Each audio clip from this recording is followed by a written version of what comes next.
Сендерме балалар топқа бөліну үшін кімге қандай түс ұнайды, сол түсті аламыз. Алып, әрбіреуміз өз тобымызға отыра қояйық. Бірінші топ жасыл топ, бірінші топ жасылды таңдағандар келеміз. Екінші топ қызыл топ, және үшінші топ көк топ. Кім қандай түсті таңдады, сол жерге отыра қояйық.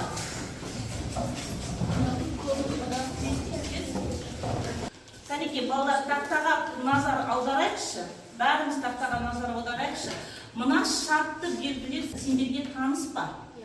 Таныс. Бұлар ненің белгілері?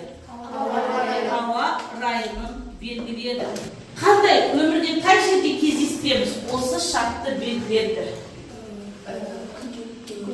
Күнделікті өмірде тағы да мен айтқан кезде ауа райы болжамын айтқан кезде біз бұны білеміз.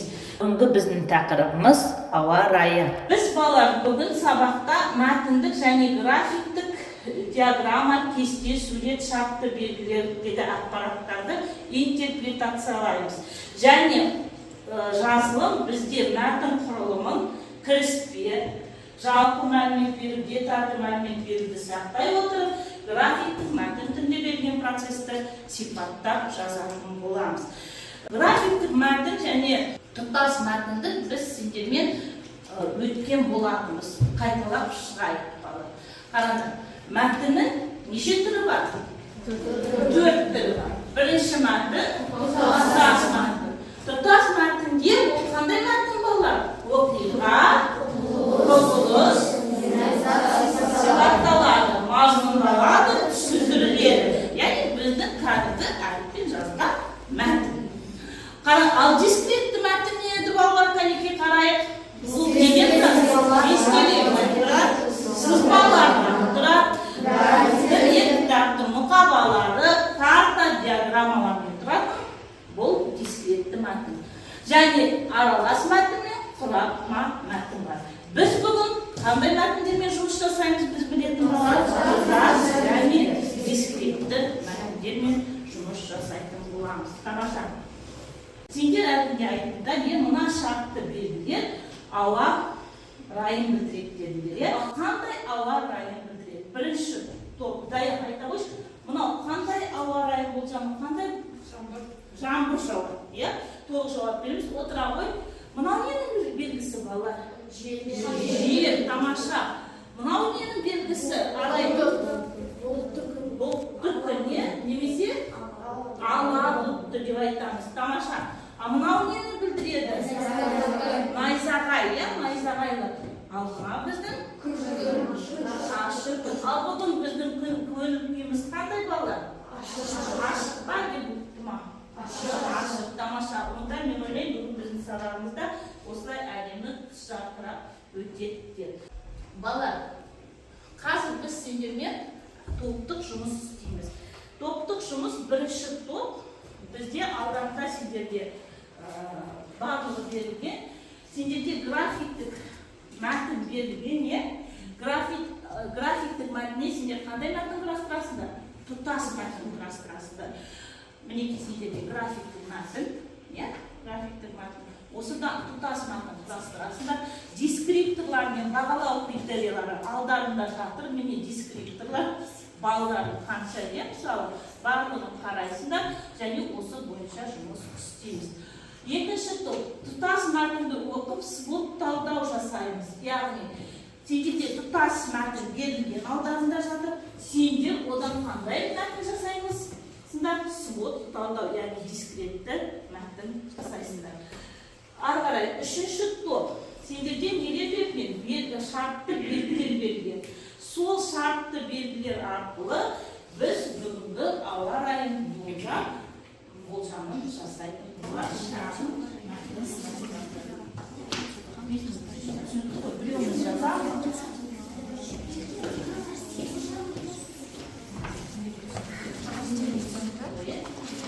Бүгінгі элементалық ауа райы және шартты белгі. Егер де бұлтты болса, онда не дейсіңдер? Таңертең бізде қандай ауа райы болды? Суықтау, ала бұлтты болды. Яғни соны барлығын не істейміз? Желіге жабыстырып, яғни жасаймыз. Сендердің дескрипторларыңыз қайда? Мектеп дескрипторлары.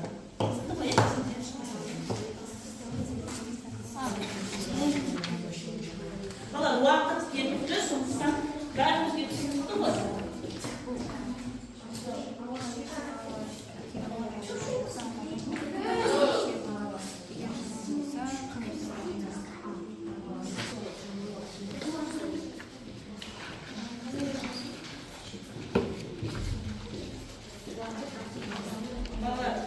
Уақытты бағалай білеміз.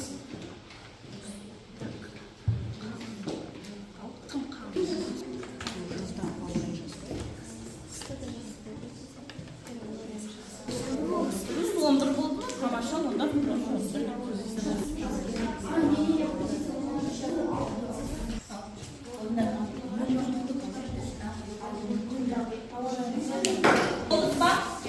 тамаша. Сонымен бірінші топ тақтаға шығамыз. Шығады Нұрай және ендік шығады. Күз мезгілі келді. Барлығы жылы киім ала бастады. Бірақ тым қалың киінбес үшін ауа райын болжап көрейік. Ең жылы қалалар Ақтау, Атырау, Тараз, Шымкент, Ақтөбе, Жезқазған, Астана және Көкшетау. Бұл қалаларда -1-ден бастап -12-ге дейін кетеді. Суық қалаларға келер болсақ, бұл қалаларда -14-ден бастап -16-ға дейін. Ал Семей қаласында қар жауады. Сондықтан жылы киініп жүру керекпіз. Қорытындыға келетін болсақ, біз сіздерге жылы киініп жүруге кеңес береміз. Тамаша, я болады? Кім шығады? Лаура шығады. Лаура, сендерге қандай тапсырма болды? 4 жаға берілген. Бізде күшті жағы, егер ауа райы жақсы болса, адамның көңіл күйі де жақсы болады. Ауа райының мүмкіндіктері. Егер жазда жаңбыр жауса, жемістер өсіп, жер көптейді. Ал егер қыста жаңбыр жауса, оның қауіп-қатер болуы мүмкін. Жердің ауа райының әлсіз жағы. Керісінше, егер де күн бұлттанып, жаңбыр жауып тұрса, адамның көңіл күйі нашар болады. Ауа райының қауіп-қатер жағы. Далада қатты нөсер немесе найзағай болса, онда бұл адамға өте кері әсерін немесе қауіп-қатерін беруі мүмкін. Ал қорытындыға келетін болса, ауа райы адамның көңіл күйімен тығыз байланысты. Ауа райы қанша суық болса да көңіл күйлеріңіз көтеріңкі болсын. Ал бізде үшінші топ қалды. Үшінші топ кім шығады? Мен ертеңгі күнге ауа райымен қарап келдім. Білесем, ауа райы суық болады, +11 градус, бірақ күн шығып тұрады. Түске қарай ауа райы жылырақ болады, +20, ашық және шуақты күн болады. Кешке таман ауа райы суықтап, жер көтеріле бастайды, бірақ температура жоғары болады, +3, +4 градус. Түнде көбінесе жаңбыр мен найзағай болады. Сондықтан бүгінде жаңбыр мен найзағай болады.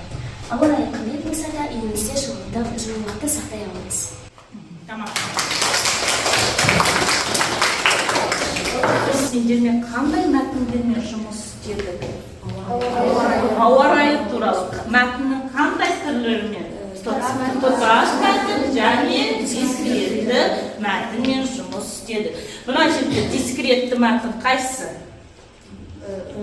Бірінші мәтін. Екінші мәтін дискретті бола ала ма? Шартты белгілер арқылы. Неге бола ма? Әрине бола алады. Дискретті мәтін бұл бізде қандай графиктік мәтін еді, иә? Жақсы, тамаша. Және бізде мына жерде бірінші топ дискретті мәтіннен қандай мәтін жасап шығарды? Тұтас мәтін жасады. Яғни сонда балалар дискретті мәтін бұл кәдімгі тұтас мәтін сияқты ақпарат алуға бола ма дискретті мәтіннен? Әрине ақпарат алуға болады. Дискретті мәтінінде өзінің несі бар? Құрылымы бар, е? Кіріспе және негізгі бөлім, қорытынды бөлімі бар екен. Тамаша. Балалар, дәптерлерімізді ашамыз. Бүгінгі айны күнді жазамыз.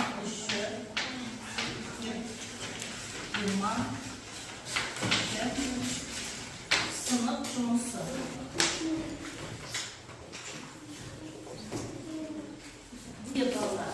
Жұптық жұмыс, яғни жұп тұтасып, бір-біріне түсіндіре отырып, қазақ халқының ауа райы туралы болжамдарын мен сіздерге неменге әкелдім балалар? Ребус арқылы әкелдім. Осы ребустарды дұрыс шешеді сендерде қазақ халқының ауа райы туралы болжамы шығады. Соны қазір 3 минуттың ішінде өзіміз жұп болып ақылдасып отырып, естеміз шешіп дәптерімізге жазамыз. Біріншісін, кәне бәріміз көрейік, қараңдар. Мынау не? Ой, тісін қайраса, борман кешікпей соғады. Бұл қазақ халқының несі? Ауа райының болжамы. Енді екінші, үшінші, төртінші болжамды өзіміз жұппен ақылдаса отырып, шешіп көрейік және дәптерге жазайық. Жақсыма не нәрсе болды? Құрт.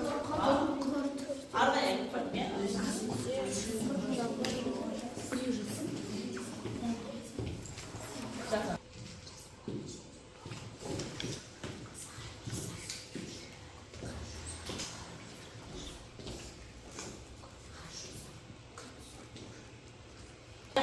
Сонымен екінші ребуста қандай ауа райы туралы болжам жасалынған екен?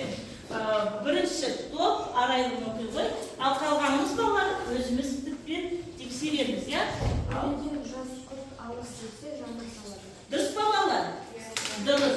Өледен жас құрт алып десе, не болады екен? Жаңбыр жауады екен. Тексеріп көруге болады, я? Бірінші топ арақат айта ғой. Мысық үйден шықпай бұйыға берсе, күн суытады. Дұрыс па балалар?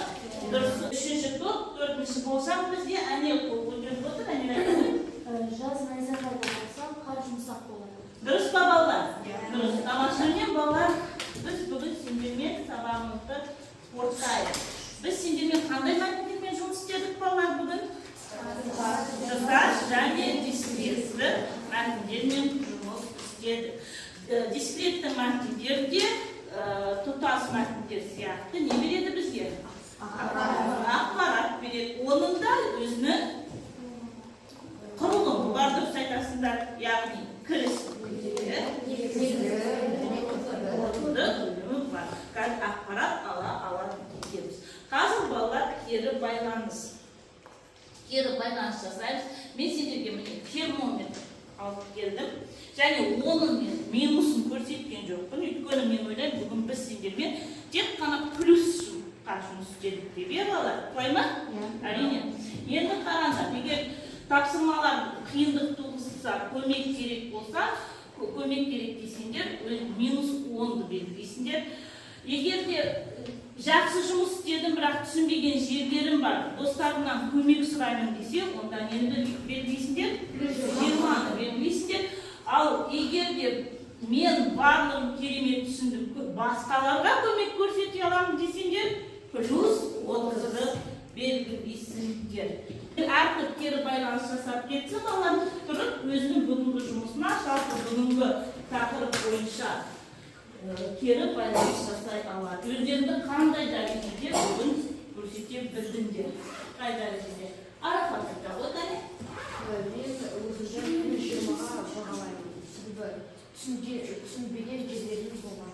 Бар, я достарынан көмек сұрайсың. Тамаша, енді айта ғой? Мен өзімді плюс 30-ға бағалаймын. Себебі мен барлық мәтіннің түрлерін бәрін түсініп, тапсырмаларын жақсы орындадым деп ойлаймын. Тамаша, және тағы да сыздар үшінші топ көркем айта ғой? Мен өзімді басқалардан көмек артық болмайды деп ойлайсың. Тамаша балалар, сонымен үй тапсырмасын жазып алайық балалар. Келесі сабақта балалар қазақ халқының ауа райы болжамы туралы оқып біліп келеміз. Түсінікті ғой? Сосын біз жұмыс істейтін боламыз. Бүгін біз жұмыс істедік. Сендермен дескрипторлар бойынша мен сендерді бағаладым, қалай жұмыс істегендеріңді көрдім. Барлығымыз жақсы жұмыс істедік. Жаркова Анель 10 балл, Қуатаров Фадин 9 балл, Жаппаренлік 10 балл, Алина 10 балл, Нұрай 10 балл және Лаура 10 балл. Сабақ аяқталды, балалар сау болыңдар.